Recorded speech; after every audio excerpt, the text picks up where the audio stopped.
morning, everybody. Welcome to episode 4 of the Safehouse Podcast. Thank you for joining us today. We're excited. Pastor Bob, Dad, good morning. Morning. How are you?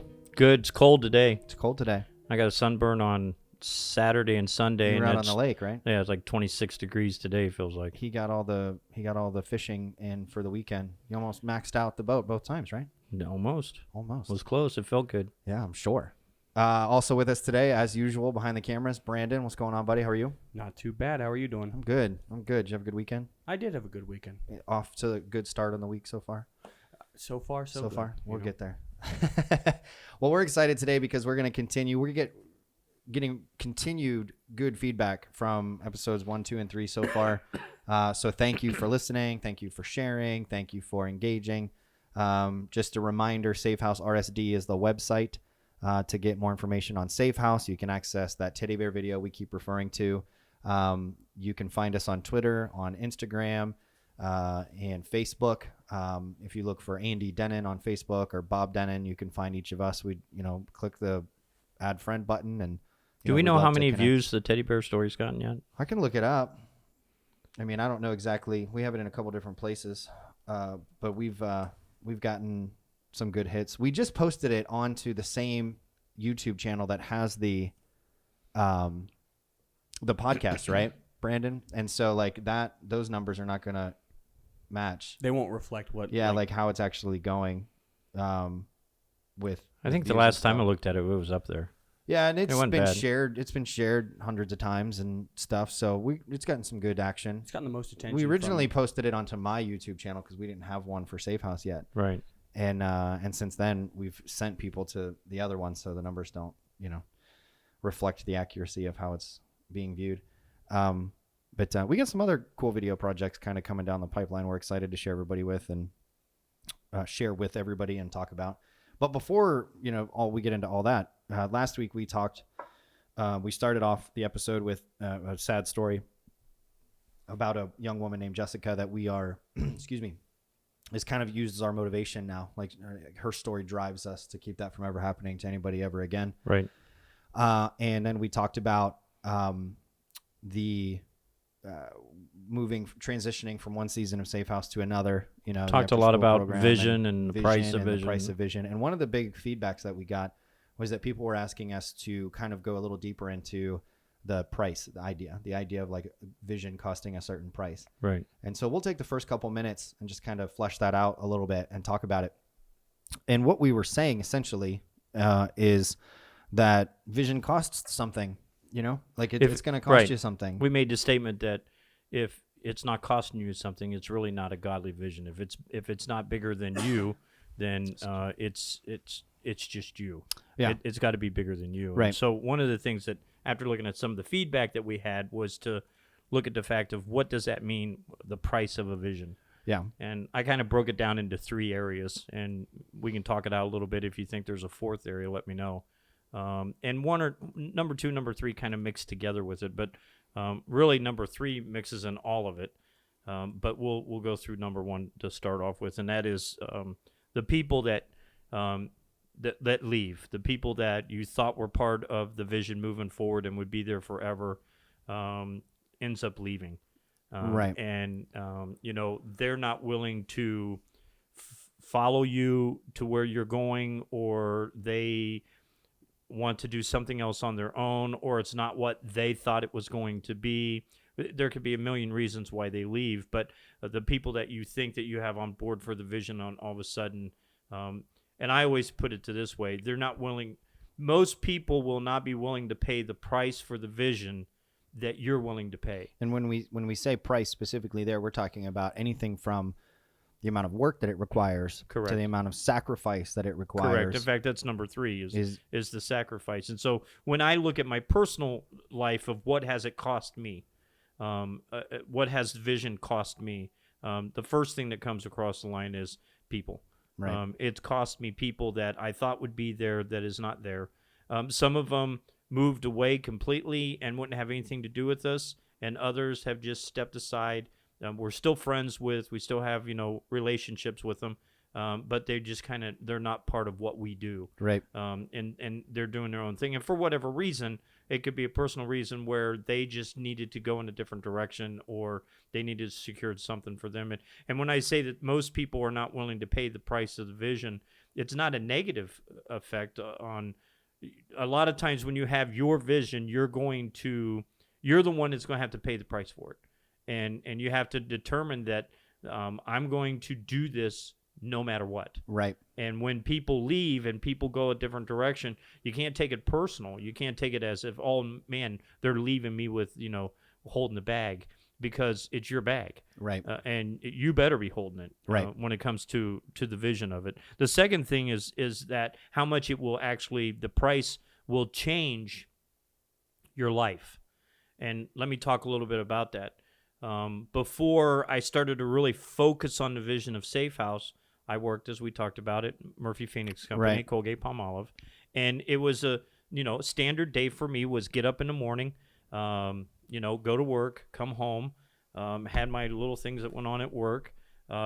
We had some side companies on the side, couple different side companies that we would do after we would have dinner, and I'd work in the evening, and then the weekends would be family time, and we would do that, that stuff, and you just focused on getting your paycheck, and there's nothing wrong with this life. Sometimes I wish that I could just, work for a paycheck and punch fish. the clock and Fish. Yeah, that's it. Nothing else. Well, and let me interrupt, because we're talking about sacrifice. That's one of them. Correct. Is that when you're chasing a vision and a dream that is bigger than you and more than just working to provide the needs for your family, or meet the needs for your family, or put money away for your kids for college, or whatever it is, when it's more than that, or when it's people oriented or whatever, it's going to cost you that. I'm going to just go to work, punch the clock, work, punch the clock, go home, fish, right, come home, have dinner, go fit, or whatever. Right. It's going to cost you. When we're talking about price, that's what we're talking about. Right. Because it's not, and when you lose people, it's either because they disagree with the vision, they don't want to be a part of it, which is more on the negative side, which is a bummer. Right. Or it's just they look at it and they go, it doesn't jive with my personal vision for my life, what I need to do. And that's the non-negative side. Right. I mean, I remember. It doesn't make it any less of a bummer. Right. It doesn't make it any less sad or frustrating even, or even disappointing. But it's not a reflection on us as people. Excuse me. It's not a reflection on us as people when someone who has a vision for their life and they just don't mix with the vision that you're chasing. Right. And I think that's it grows to a point where it doesn't fit within their lifestyle of what they want to do. We had an individual at the church, I won't mention his name, and when we were really driving the vision home and the bookstore was kind of in a disruptive moment, he would show up at my house at 10:30 at night, and he was mad at me, and he would be screaming from the driveway for me to come outside and face him. I remember this. And several times I would go out and, let's go over to the office, let's talk, I didn't even mention the fact that he was screaming and waking my family up, and just, you need to get out here, I'm upset with you, and we're going to talk this out, and I'm not going to, and he was really, really mad most of the time. And we did this for about 3 or 4 nights in about a 2-week period. And I finally brought him over, and we talked, and at the end of the conversation, we go, I'm so sorry, I shouldn't have reacted that way. And finally, I remember the last time he did it, I had it, because he'd woke you guys up. And I took him over to the office. I let him talk for a little bit, and then when he said he was sorry, I said, no, you're not. And his eyes got real big. He was, yeah, I am. And I said, no, you're not, because you'll do it again next week. And I said, the next time you show up in the middle of the night and you're waking my family up, I said, I'm going to call the cops. Right. I said, this will be the last time that I'm going. And I remember when this was happening. So when we talk about sacrifices, is that those kind of moments happen. That didn't happen a lot when you were working at Murphy's Oil Soap and Colgate Palmolive. No, I had to worry not a lot of people screaming from the streets when he's making soap. Right. Right. And that's the sacrifice that we're talking about. And one of the big struggles that I have, and this happens to me, unfortunately, more often than is that I have to remind myself that sometimes the vision just doesn't mix with other people's vision. Right. And because it bums me out. Like, I don't want to lose people because I'm chasing something that I believe is a deep impacting vision. But everybody's you got do. their own idea of what it looks like. Right. And this is where leadership ability comes in. If you are not a good leader, and you got to keep in mind, we've got in any organization, you've got what we call the principle 20-60-20. Right. The 20-60-20 principle. And the 20% at the top of the organization will basically, they'll work nonstop. Most of them will work for out a paycheck because they believe in what you're doing. Right. 60% of the organization will follow the ones that's talking the loudest. Whether that's the top 20% or The bottom 20%. 20%. And we say bottom, what we mean is the ones that push against Correct. the vision, the ones And that are trying to do it their way. Here's the crazy thing about it. I thought that if I could replace the 20%, that they would become 40% at the top. But you're always going to have there's always going to be 20, bottom 60, or that 20. negative Yeah. 20% Yeah. that's there. Here's the secret is leadership, is that you've got to talk where the top 20% is talking, Feels so empowered. because the 60% will Are gonna follow the follow top them. 20%. And then what's going to happen, if you really want to understand this, the bottom 20 will come across reluctantly until they leave. Yeah. But there's always 2% of that bottom 20% or 2% of the 100% that are there, I believe, that is sent to try to destroy it. Just flat out destroy it. Those are the ones, and I look at the scripture, it says, mark those that cause division amongst you and remove yourself from them or remove them from the situation. Right. So I'm always identifying who's that bottom 2%. And we react very quickly on them now, where before I didn't. Before, I thought my job was to get everybody on board. And that was one of the biggest prices that I paid, was trying to get everybody on board. Right. With it. So the number one thing is that people will leave and people will not follow you. That's part of the price of vision. Number two is that your life will change. It's, you're not everyone's going to walk the floor in the middle of the night trying to figure out what you're to do next. Yeah. You can't expect even your top 20% to do that, because they're looking at you from direction. One of my favorite movies that's out there is U-571. Yeah. And it talks, if you haven't watched it, it's a captain of a ship that his CO wants to be a captain, and he says, you're not ready to be a captain, and you're not ready to make hard decisions. And he's really distraught, and he's put in a position where he's got to be the captain of this other boat that by accident they've come across or they've been able to overtake. And he makes the statement, he said, I don't know what to do.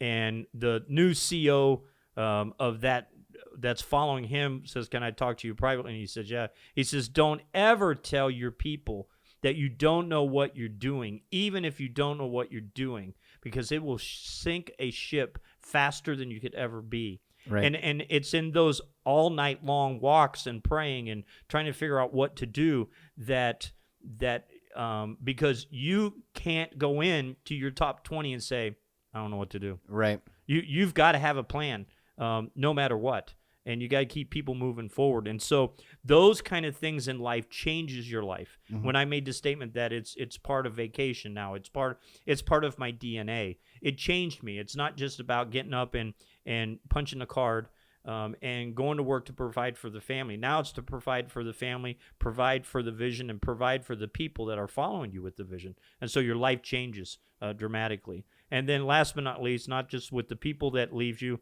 and how much your life changes, but number three is the sacrifices that have to be made. Right. And here's where you have to be careful. I've seen a lot of pastor friends of mine that sacrifice their families for the vision of the church. And so when I'm talking about sacrificing, I believe that our life in order should be this direction. God's first in my life, family's second, vision's third. Right. When I put it in priority, because if you're not careful, the vision becomes the God. Yeah. And you'll serve the vision, and you'll look back and say, well, wait, where's God in the midst of all this? Or you'll serve the vision. And how many families have we saw throughout the last 20, 30 years that have fallen apart because the pastor or the leader put all the attention towards the church and what the church needed to be, but never ministered to the Well, family. and that's not just true of the church too, because we know families that are fractured because the patriarch, the leader of the family, so to speak, whether it be a mother or father, has put more emphasis on their business Right. than their family, and the kids suffer as a result of Right. it, and the kids grow up. We've sat in group, like not counseling sessions, but almost like, counsel sessions where people have expressed that they're mad at dad or whatever for putting the family first or not putting the family first and putting the business first, and how they missed dinners and birthdays and all these special events because of this Right. meeting or that meeting. And that's one thing that I always tell people. I joke, I don't joke with it, but it comes across as is more lighthearted and almost humorous. Is, in the middle of you, working at Colgate, Murphy's Oil Soap, and then Colgate, and then you owned a landscaping company for a while on the side. Right. When I was growing up, you never missed dinner, and people are like, how, he just never missed dinner. He was always home. Right. And so, I remember one time you missed dinner because there was a chemical spill at Murphy's, Yeah. and you ended up sleeping in your truck for like 2 nights because you were the leader of the hazmat crew. Right. And I remember mom hanging up the phone and like crying because she was like nervous for you or scared for you, whatever. Because when you work in them big factories working with chemicals, Right. it could be dangerous. Yeah. Right. Yeah. And so, you came home after sleeping in your truck a couple hours a night for, I don't know, 1 or 2 nights. I don't remember. I was just a kid. The spill happened on Monday. I came home Thursday Yeah, afternoon. right. And you were gone all 3 of those days. Right. And mom explained it to us, and I never felt bad about it. But the point of the story is that when you came home Thursday night, you like gave us all a kiss. You said hello. You went into the room for about 15 minutes and you took a nap. And then you had told us earlier the week prior to that you were going to take us to a movie. Right. And he got up and he took us to a movie. Like, he didn't change the thing, because he could have easily said, I can't do it anymore. I'm too tired. Like, this is what's going on. You rallied, whatever. You probably don't remember it. I slept through the movie. Slept through the But movie. you guys enjoyed My 9-year-old self didn't care because I got to see the movie. Right. And it was, and it's just one of those things. And I'm not saying that if you would have selected or chosen to say, let's do it tomorrow, and explain to us the situation, that I'd be like, have this weird, childhood trauma or whatever. But the point is that you didn't, you followed through with what you said. And yeah, I think one of the things that we did early on was we made you guys part of the vision. well, and that's what I was going to say, following up with that, is that when we talk about vision, we're applying vision to like a business or a ministry or this like Right. work or whatever. But vision applies to every area of your life. You need to have a personal vision for your individual personal self. And if you're married, you need to have a vision for your marriage. Right. And then if you have children, you need to have a vision for your family. And all those are independent of each other, but they're all connected. Correct. Because if you can't focus, if your vision is not for yourself to be the best version of yourself, right? And whatever that looks like, whether it be quiet time, meditation, prayer, counseling, whatever that looks like, then you can't be the best version. You can't offer the best of yourself to your marriage. And then the vision for your marriage struggles. And if your marriage is struggling, then your family vision is going to struggle, because the best kind of parenting comes from when you are in one with your partner. Right. Right. Right. And then if those 3 things are lined up underneath, if you're a faith journey person, which obviously we believe that whether you are or aren't, there should be a God component. Right. And right. so if all those line up into God being the priority, right, then the vision for your ministry or your business or your side hustle or the book you're writing or whatever it is going to be even more effective, right? It's going to be better. It might take longer, Right. but it's going to be better because all those things are in line, right? Well, if the vision was healthy but the family wasn't, Then the vision's not healthy. Then the vision's not healthy. It doesn't Right. matter how successful it is.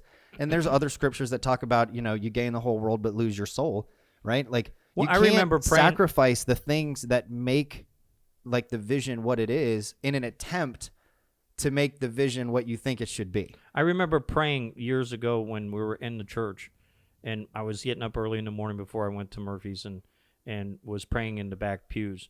And I remember praying and saying, God, give me some direction. And I remember that scripture coming across. And I remember a thought going through my mind that said, be careful.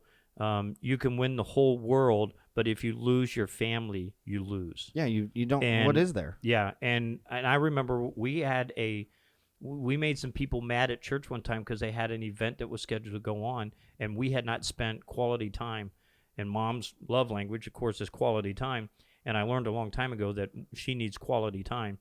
And I remember not going and doing what the church people had designed to do that night. Now, we had supported it on Friday and on Sunday. It was a Saturday, and I took the family out for dinner that night.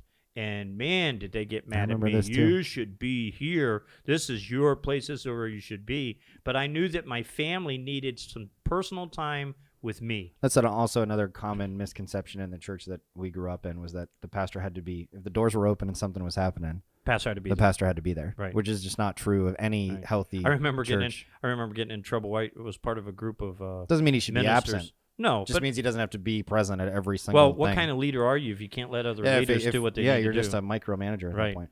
I remember going to a pastor luncheon breakfast that we'd have once a month in the area, and I remember all the pastors sitting around there and talking and how that they wouldn't trust their people to do stuff in their church. And there was a bunch of little churches that were, there as far as the pastor goes. And I remember sitting there. It was my last time there because it wasn't a good conversation that they thought I had. And I looked at them and I said, did you ever think that maybe sometimes we pastor because we feel that we need someone to need us? And that went over like a rock. There's something to that, though. I wasn't invited back, and that was okay. But at one point, I was like, you know what? Here's the thing about vision and sacrifice and the price. When our identity is based solely on who we are and what we're doing, right, we're out of balance. And I was going to say the same thing about vision. If a vision serves only you, it's no bigger than you. Yeah, and it's not a godly vision. Right. And it's not worth pouring all of ourselves into. One of my big things with that is and Brandon, you and I were talking about this before we started recording today, is that we want to serve people. We want people's lives to be better as a result of us being involved in it. You know what I mean? And any time that it's not, then maybe the thing that we're doing is not really worth doing. Right. And we talked about, would the world be a better or worse place with more or less of you? Yeah. Or whoever you're surrounding yourself with. If there's more of Bobs or more Andys or more Brandons in the world, would the world be better off or worse off? And I think when you're talking about vision, if you're chasing a vision that's only about you and it only serves you, then you're gonna bowl people over to get it. Right. People are collateral. They're not a asset. They're not a investment, right? They're almost a hurdle, and and they're leverage. How can I leverage this person to get what I want? And I think a godly vision, and again, if you're not a faith person, it doesn't mean that you can't do something great, right? Like you can, and we're referring to this godly side of a vision because that's how we've lived our lives. We believe that that's true.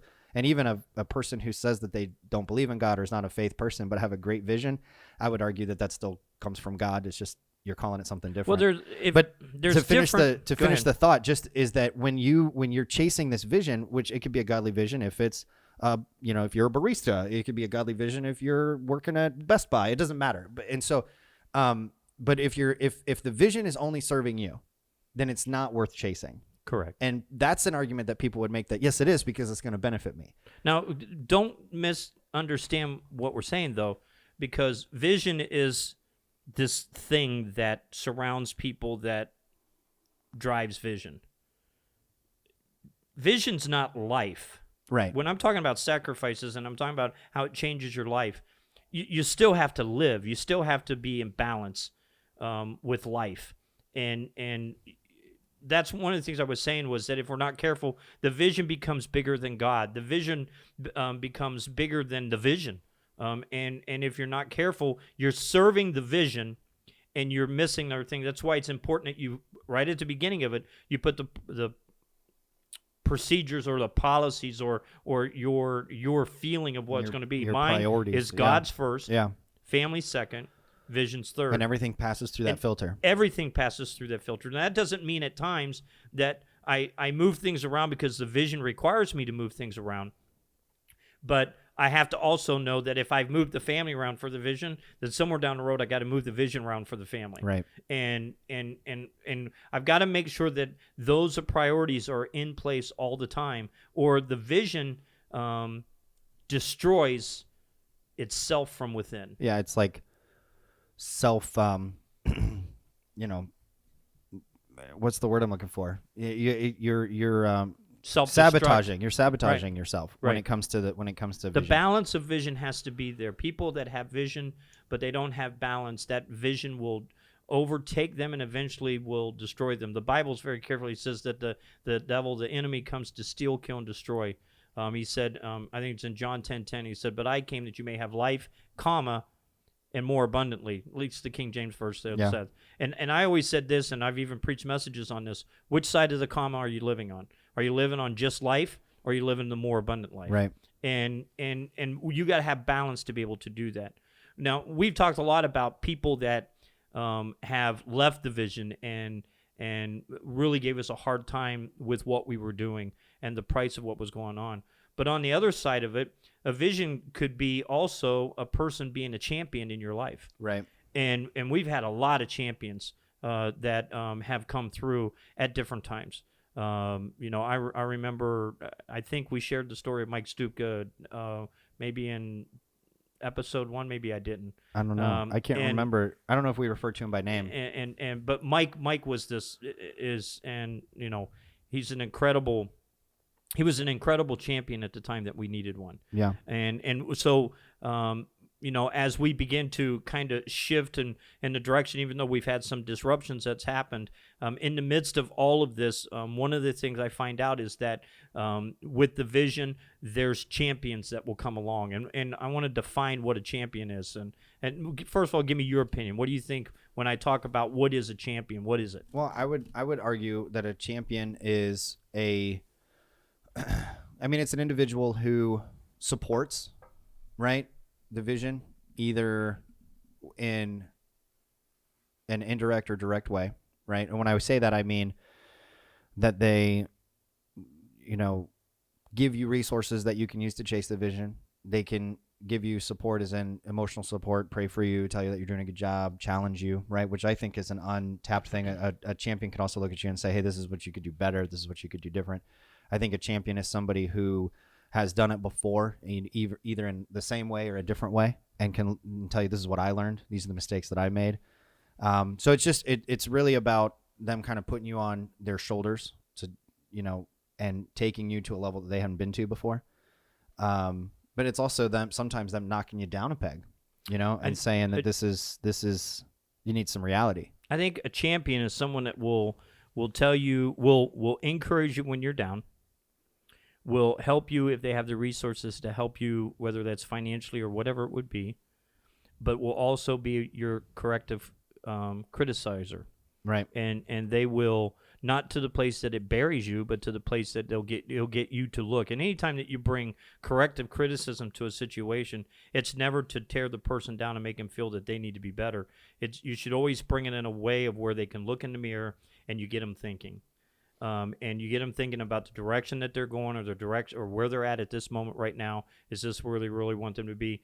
And so a champion is someone, I try to be champions to my family, but I also try to be champions to my leaders, is the fact that sometimes I won't tell them what I see, but I'll drag them through a conversation that will get them to start thinking about what I see. Right. And let them come to the conclusion, because a champion's not going to come in.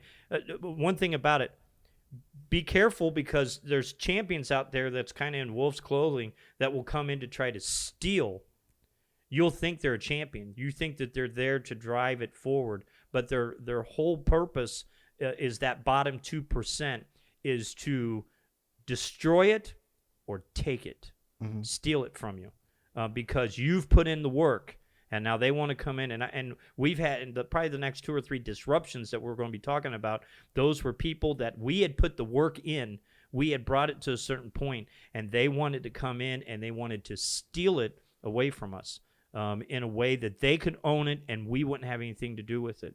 And so you have to understand that a champion is someone that's going to bring resources, their expertise, to help you get to the next step, and they're going to leave. Yeah. They're going to leave. They're not there to be long term. They're there to only be a plug-in at the moment, and to help you kind of get to the next hill, to get to that next through that next valley that you're in.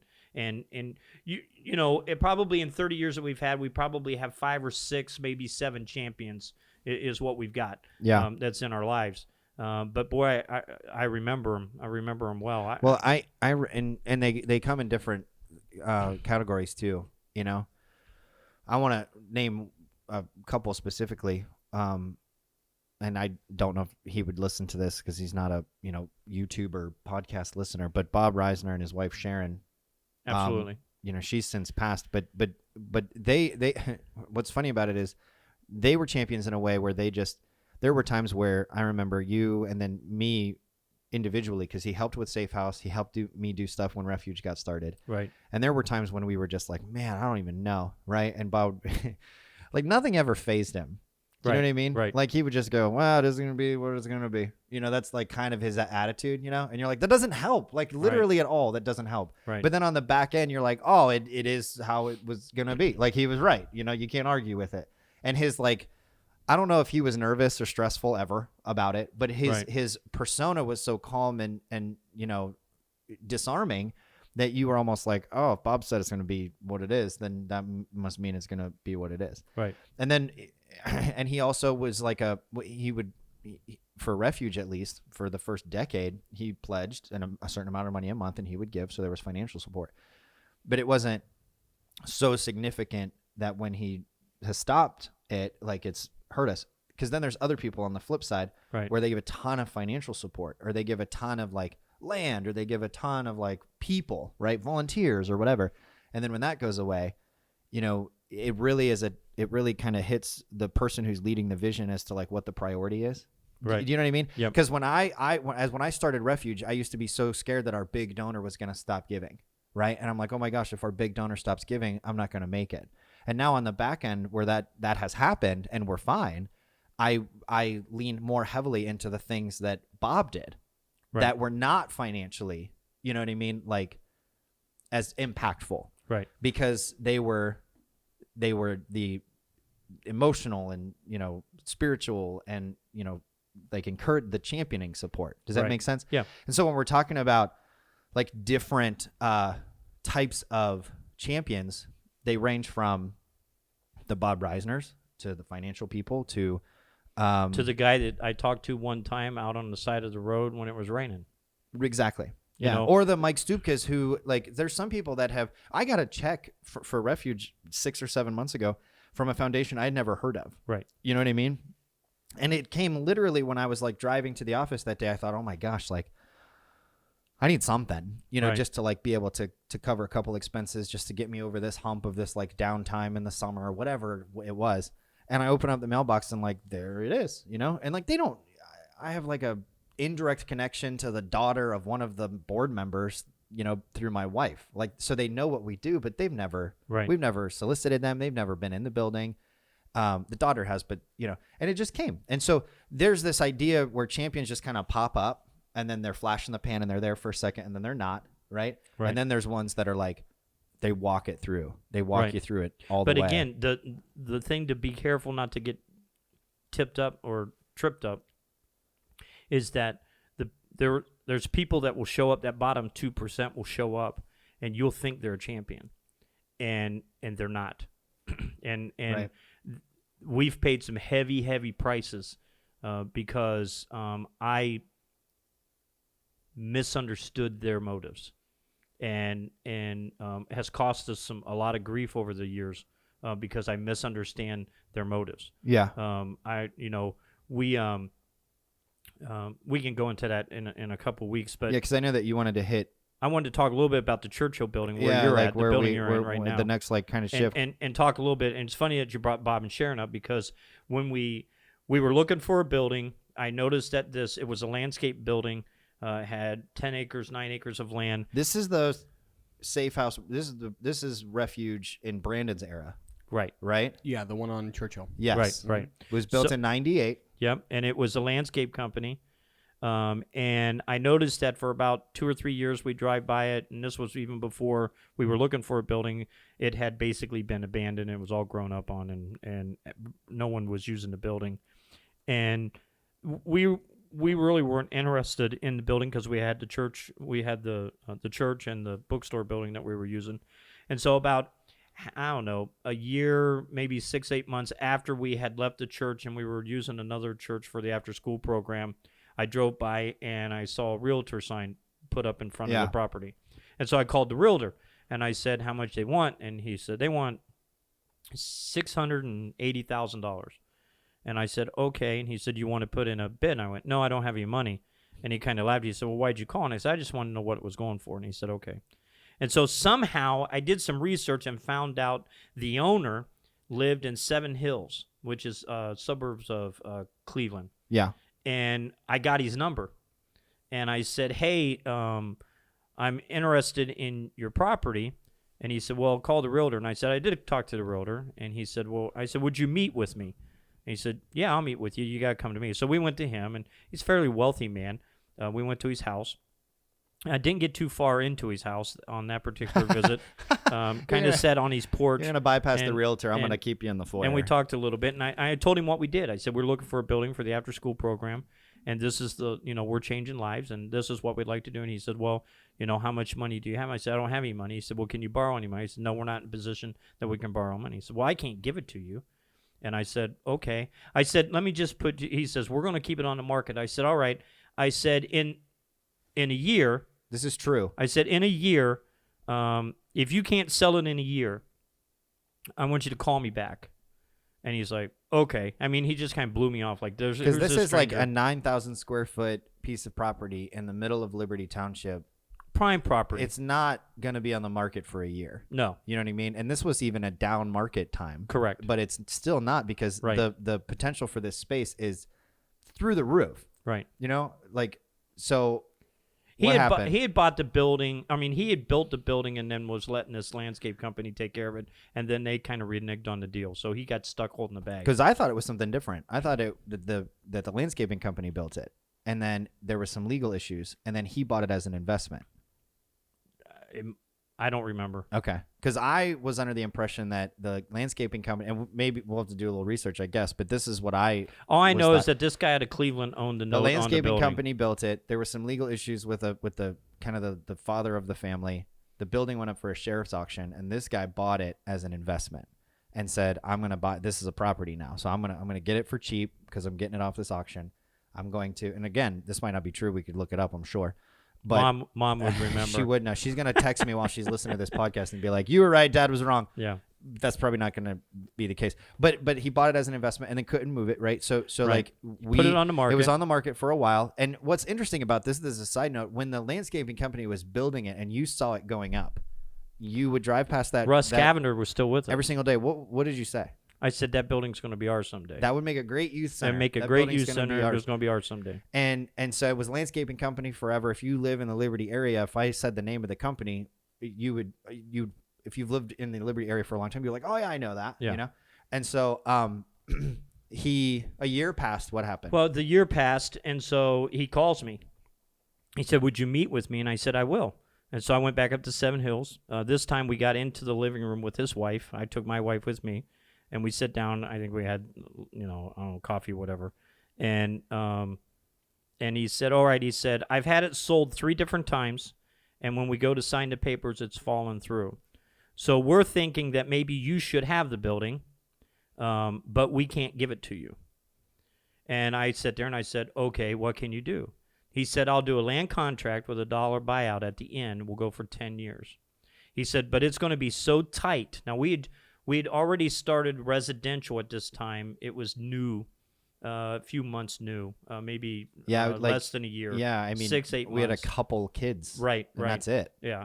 And Safehouse, Refuge did not exist. Nope. We've talked a couple first episodes about Refuge. Refuge did not exist. Safehouse was still operating in different branches. We had a residential division. We had what we called the Equip division, which we were doing, like we were still serving people in like a more traditional church kind of way with services or worship services or community, whatever.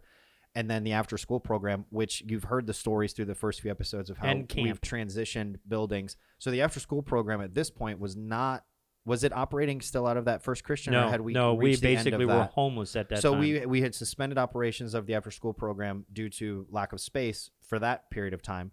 And then we were still running camps. We didn't miss a year of camp through this whole process. But thankfully camp, while it took tons of weeks and months of prep, it only cost us a couple weeks during the summer of actual time. Time-wise, right. And we always had the space for that. So we're into what, like August, September-ish? I think it was. Or was it I think it was earlier in the September because summer? I think I signed. This the is deal where, in when my October. mom's watching, Yeah, I'm going to get a text message of I the exact date. I'm pretty sure it was around September, October that we signed the deal. He said, okay. He says, I'll let it. He said, you can't get any money from the bank. I said, no. I said, well, why don't you be the bank? And he kind of looked at me and he said, I don't know if I want to do that or not. I said, well, let's put a deal together that we pay X amount of dollars per month. We'll go land contract. I said, we'll pay you. And at that point, I think that we determined it was going to be like $450,000 is what we were going to buy it for. And I told him, I said, well, why don't we let you be the banker? You make the interest over the next 10 years. And he said, do you think you'll be around in 10 years? I said, well, if I don't, then all the money we give you is yours, and then you get to sell the building and then again. you get to sell the building again. And so he sat there, and his wife looked at me, and then his wife looked at him and said, well, we haven't been able to sell it. I think he's supposed to have it, so let's do something. So we signed the deal, and we put a down payment with him on it, which at that time seemed like it was going to be impossible, but we was able to do it. And we started making the payments of $5,000 a month. And the deal was, if we miss one payment, the for sale sign goes back up. He kicks us out, and the for sale sign goes back up. And the building's been paid off now 4 years, 4, 5, 6 years. Yeah, at least. So we hit the 10-year mark. It'll be 5 years, I think, this fall. So yeah. Okay. But talk about champions. When I began to cast a vision before we had this meeting with this individual, that I really felt that this building was going to be ours and that we needed to aggressively go after it for the after-school program. Bob and Sharon Reisner, I didn't know this, would go every night and walk around the building and pray over it. They'd walk the proper. We didn't That know it it. would They were become- technically trespassing. Yeah. Yeah. But they would pray for it. I mean, they nothing would like pray breaking over it. the law for the Lord. And Okay. I didn't know that until after we had gotten it, that they had been praying for, because we had cast the vision to them. And so in a roundabout way, they're a champion. Yeah. You know, they were a champion that believed in the vision so much that they were willing to sacrifice a little bit of time to go around and pray over that building. I have no doubt that the reason why that building is still in operation the way it is in part because of their prayers. Absolutely. There's not a Right. doubt in my mind. Nobody will ever, I don't care what kind of person you are, you will not be able to convince me otherwise. I don't care how smart you are. Like, then- it's just, we, in part because of their prayers, we still operate. It doesn't look anything like we thought. Because when we started this, a separate after school program was not at all in the vision. Right. So the vision has adapted a ton. Now, I learned a lot off of zoning during that purchase, because we tried to move in and then was told by the Liberty Township that we couldn't move in because there was going to have to go through what's called a change of use. And it was a then business. It was a we business. were have to change it to assembly. Correct. And so that means sprinkler systems, brand new bathrooms. We were talking about $280,000 to get it done, which was not part of the deal when we first went to open. We thought we'd opened up a few game systems in it and we'd be allowed to open. And then we had a second champion that showed up that caught the vision of what we were doing and gave us the money to do the upgrades. Yeah. And we so spent 8 months, 6 months, every bit of that. like doing the upgrades. Yeah, Because we had to put up railings and, handrails, and we had to build bathrooms, and The sprinkler system was 6 the weeks by sprinkler itself. system alone was, and that was a nightmare because they put half the system up and we walked in and we're like, why is it hanging so low? Right. Also, how many times since the building's open has the sprinkler system been I don't wanna- broken by a basketball or football? I and don't had to wanna- shut the building down for several days. You I have don't to wanna bring talk that about up. it. You have to bring that up. I'm going to start twitching here in a second over the stress that caused. Curtis Bailey. I'm calling him out. Oh Okay. my goodness. All right. Can we do that legally? I don't know. Bring it on, Curtis. That's all I'm saying. Okay. No, it was a basketball. It was an accident. But yeah, thank God it's only happened in the gym because we had tens of thousands of dollars worth of Knock on wood. equipment. God, please protect us from talking about it. But so yeah, the sprinkler system. I remember when we like walked in, it was like hanging down. Like you Yeah. could jump up and grab a hold of it almost. Like it was hanging. And I was so, like, this the is main, not the heads This is themselves, not going to work. but the main pipes. And so then they had to take it down and then fabricate the whole system and start it all over again. I mean, we were ready to open, and then the fire department came in and said, yeah, we can open, but you can only have 30 people in here. Right. Without a sprinkler. And we're like, well, that's not going to work. We got 50, 60 kids a night that this is a huge facility compared to what we were coming out of. Right. I mean, it's almost double the size of the original. I mean, it's the first safe house that was in the sanctuary of the church was probably a few hundred square feet. Right. Then we moved to the 5,000 square foot space. And then we moved into maybe 1,000 square foot space when we were in the foyer of the church, Right. with those 3 side rooms. So this is exponentially larger than any space we've ever had. So the potential of kids coming in is crazy. I think We'll have pictures of it. Yeah, you Yeah. can, if you're watching on the YouTube channel, you'll be seeing pictures right now of different areas of the space. But we were the first thing that we did in that building, and we talked about this as a disruption, not because that's what we're calling these like benchmark moments. And really the disruption was that the church that we were in, we had a year-long contract with them, and then like a lease basically with First Christian. And then when it was done, we just kind of mutually said, like, it worked. It served its purpose, right? Right. Like some of the sacrifices that you guys have to make as a result of us being here, it's clear that they might be too much for you to be making right now. And I personally had some hard feelings with it because I was like, come on, we're just trying to do some good work here. But in hindsight, it's like they have their vision and what they're trying to do, right? And what we were trying to do worked for a season, and I'm grateful for them. And if it wasn't for them, we'd miss out on tons of opportunities that we had with kids that we would not have had otherwise, because we were in a community we would not have been in. But it was a bummer at the time because we did have to like shut down at this point for a while. And so then we got this building, and I remember the disruption, and let me just say this. I'm cutting you off. No, you're fine. How much time do we have right now? We're at we got time. We're good. Go ahead. Okay. So we get the vision of Refuge building or Safe House after school. We buy that building and we're on cloud 9. I mean, we're rocking and rolling. We get the money to do the renovations that we need to do. Keeping in mind that the residential is operating on a very beginning basis out of an old hospital in Warren. Right now. Right.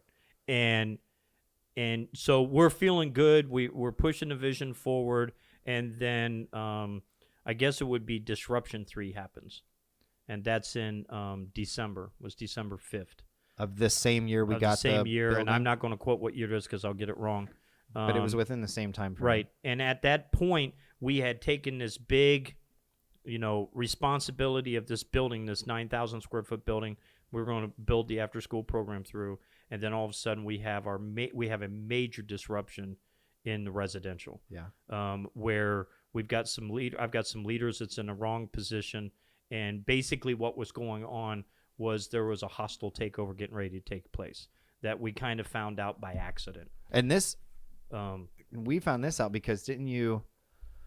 I had contacted a lawyer to go over the paperwork I contacted a different lawyer, and to go over different things for the after school program, and he did a search of our ministry online just to see what was there. And he said, so you own 2 residentials. And to give some context here, to bring out another story you told earlier, if I remember right, the individual that was coming to the house and yelling from the street, he was connected to this. Yes. Because he was the one who you had kind of like delegated the operations of the residential to. Is that right? No. It's a different person. It's a different person. So I'm personally mixing stories up. Yeah. Okay. Very close to the people that we had put in charge. Really thought they were champions. Right. The vision changed in their mind of what I was doing compared to what they were doing. Okay. And so there was a little bit of a pull and tug that was taking place between us and them. So my stories are crossing more than right. they need to. And at that point, they were trying to separate ministry from residential. And they had done a little bit of that through what was called professionalism, or that this was their job, this is my job, and we can't really put the two together which they were wrong. But looking back on it now, they were doing the separation for a reason because So this attorney, they wanted to take it over. So this attorney, you went to an attorney about something completely unrelated, right? Because And you had he no said, idea this was happening. You got two residential centers, and I said, no, we have one. And he just kind of pushed it off. And before the meeting was over with, he came back to me and he goes, no, you have two. And I said, no, I don't. And he said, so I said, pull up the other one. So he pulls up the other one, and the other one has got one name different than ours. One word we'll leave different it at in that, the name. you know, and two separate boards of directors. So these people had set up a separate board, had legally registered a name similar to ours, and essentially was 1 or 2 steps away from transitioning all of the assets. I heard it was going to happen within a week from the time that we found out. Transition all the assets over to where all of the income was coming into one, and all of the expenses essentially were going to I was going to get all the expenses land on me. They were going to get all the income. And what it looks like was and essentially they were going just to remove your company from push existence. me out Yeah. and say, we're here. And I was told by that Wild. attorney on that day that we needed to go into the residential and remove them by police and have them removed. And I don't think we're doing anything legally that would hurt anybody because we're not saying anybody's names here at all. We might have to. We're okay. All right. And so I don't want someone coming back and suing me saying, "Oh, you're doing this." And you're doing that. We're not. Saying Even though I've been sued before. Me too. In fact, I was almost sued by these people. I got accused of plagiarism one time. Wild. I credited the person everything. I guess I need to brush up more. Yeah, on my hopefully, plagiarism hope law. we've learned our lesson. And mom, Angie keeps telling me, she's like, you need to be careful using names. You need to be careful. I said, the names that we're using, honey, we're saying good things about. Oh my gosh, it's so funny. And like what you're doing now is recounting an event that happened to you, and you guys are being very careful to not use. Yeah, names. because even more than the legal stuff, we just people. And let me say people this are about not the people. They're not inherently. People are not inherently bad. You know, like they. Let me say this about the people. Somewhere down the road, the vision had changed in their mind that I didn't know had changed. And my vision was the same. But yet their vision, they became to have their own vision. Right. And I didn't know it. That served them. That served them. At least that's how it came Right, across to right, us anyway, okay. when this all happened. And they were chasing their vision. And I didn't know it. And what happened was business got in the middle of it. And it's like, wait a minute. This is not the way this is set up. It doesn't drive Safehouse. I've got all the bills here. What are we doing here? You know, financially, what's going on? And so we had to make a move very quickly. It cost us 90% of our income immediately because we at that point we'd only had connected with a couple counties and only had 2 or 3 county contracts, and the county individuals that we'd had the contracts with was friends with these folks. And they didn't know who I was because I'd let these folks basically take the lead of the residential. And so financially it came to a crushing halt. I mean, tens of thousands of dollars a month quit coming in because of it. At the time that we got the building for Refuge, for building the Safe House After School program. Awesome. Yeah. You know, so again, victory hits us, Right. and then all of a sudden, mountain comes Yeah. in the way. And we had to really work hard over a period of 3 or 4 or 5 months to save everything. Yeah. Because everything, the new building, it was like, all I had to do was miss one payment. And this happens in September, October, November And then area. December, and then January-ish. December, I have 80% of the income disappear. Yeah. And all because I had misunderstood these people to be champions when they weren't. And how that, you know, and maybe at beginning they were, but again, when we're talking about vision, people will always try to steal your vision. Now they've gone through their process and saying that I stole their vision. And you know, and there's this rumbling that's still out there today about, well, whose is it and whose isn't it, and blah blah blah, and all that stuff was on it. And the thing about it is that they're doing their thing, I'm doing my thing. I pray for them that they're successful. I know God's blessed us and we're successful. Well, and keep this in mind, but too. always with a vision and a dream, you're going to have those disruptions. And you have to be careful because as I'm talking about Bob and Sharon being a champion and this individual that gave us the money to fix the building up being the champion, the whole time I had had a group of people that I thought were champions that were not. They were there to steal the dream, steal the vision from me. And how many times have you heard this where an entity gets so big that they move the founder out because of, they did it with Apple Computer. Steve, this is not that I'm Apple Computer Seriously. by any means, but well, that's the one strike against you. Yeah. McDonald's did it too, right? What's that? McDonald's did it too. I'm Yes, pretty sure. yes, Yeah. the brothers. Yeah, that the movie. brothers got pushed out by. I can't. Oh my gosh, there's a movie about it. Bunch of stories. Oh, the movie with Michael Keaton. Yeah. It's incredible. It's but so good. Yeah, like, he whoa. took over. I'm yeah, not so sure I've seen it. it made me is want to eat there, and it made me never want to eat there. again. It's called The Founder. Really? It's called The Founder, and it's terrific. It's so good. Well, as I said, I think that this pattern that we've been through, it's not unique to us. I think it happens within the midst of society that we live in. And the thing about it, as a leader, you've got to understand, you've got to become so critical of the vision that anything that starts to push into it that begins to change your vision, you need to put red flags up immediately. And that's an interesting point because, referring back to this movie that you just mentioned, the brothers wanted to make sandwiches. They wanted to make burgers, right? And the guy who took, and I got to look it up. I got to see this guy's name. Their biggest thing was they wanted to make sandwiches, but they wanted to do it fast and well. Right, and they didn't care about money. No. They didn't care about money because, like, there's all kinds of things that say that there's, like, cheaper versions of, I won't get into it, but they, like, wanted to use actual ice cream for their milkshakes. Now, and we're they not didn't use saying the powder. anything bad about McDonald's. McDonald's is going to sue us, are we?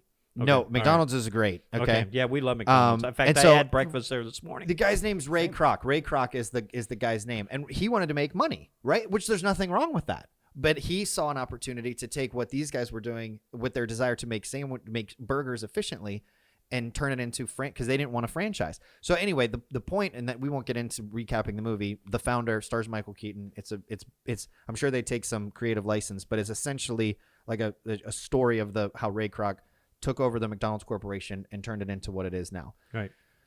His vision was different than the brothers who started it. They had one shop. They had tried to franchise it. It was too much for them. They didn't want to do it anymore. And they said, we're just happy doing this. Now, they may have wanted to franchise it and not know how to do it, but the movie depicts it that they were satisfied just serving their community. Right. But the point of this this little tangent that we're on is that one person had a vision that was driven by one thing. The others had a vision that was driven by another. And the more dominant of the personality, like, bullied, right, Mhm. this other series of personalities and took that vision and turned it into what he wanted, which is Correct. exactly what we were dealing with. Just the end result was different, right? Well, it wasn't successful because almost in every disruption that we've had, that is the pattern.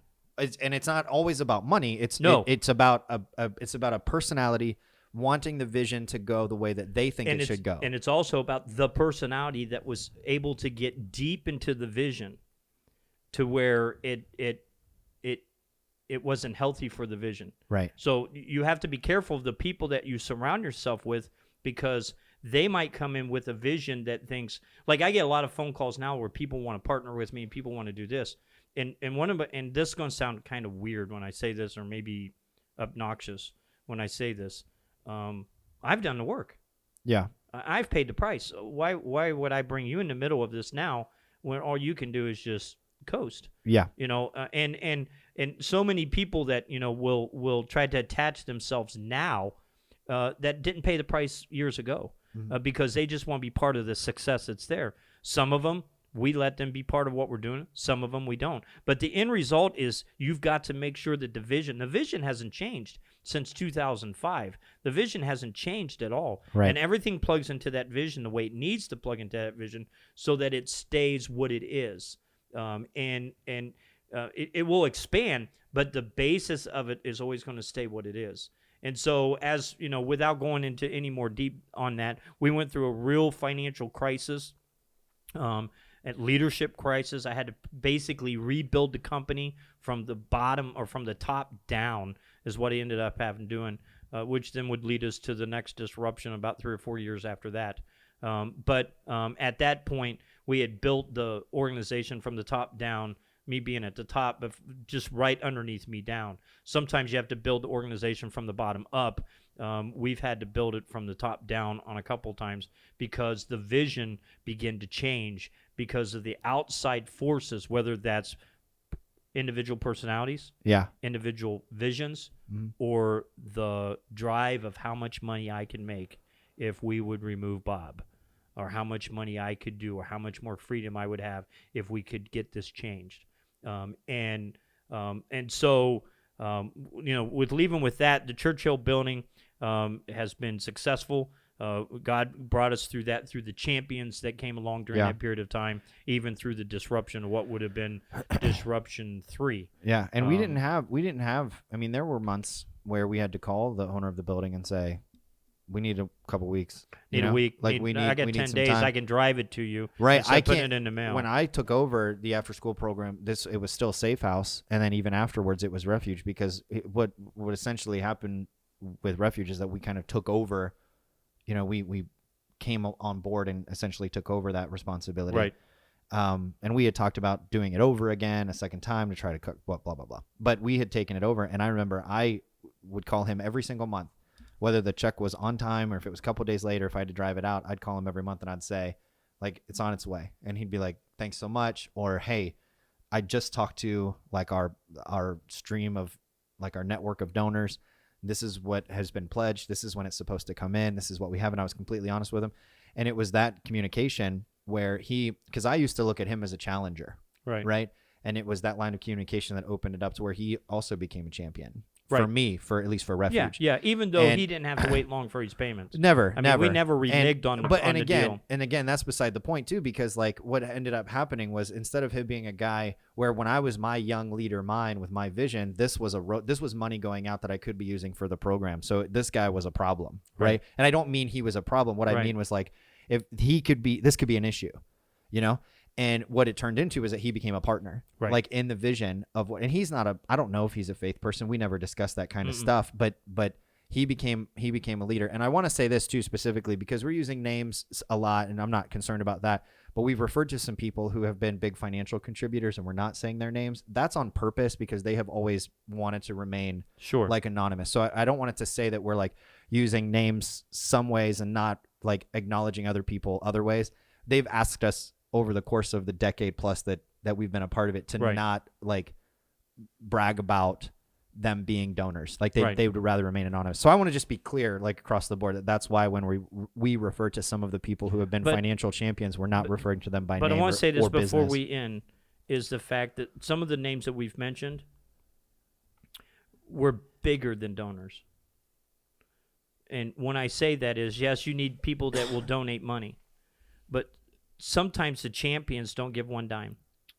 Yeah, well, that's like and I think it's where you have to be careful, because I remember getting a check one time for like $30 from a lady, and I remember just giving it to, I think Bob Reisner was the treasurer at that time, and I gave him, probably okay. I know where you're going with this. And I said, here, I said, put that in there, and he goes, you didn't react well, and I said, what do you mean? He goes, I said, what's $30? And he said, if you'll react to this is Bob Reisner, microcosm. Yeah, this he is said, if you nutshell. would react to the $30 like you react to the $30,000 that comes in, you probably would get out of any kind of financial jam that you would be in, because more $30 would come.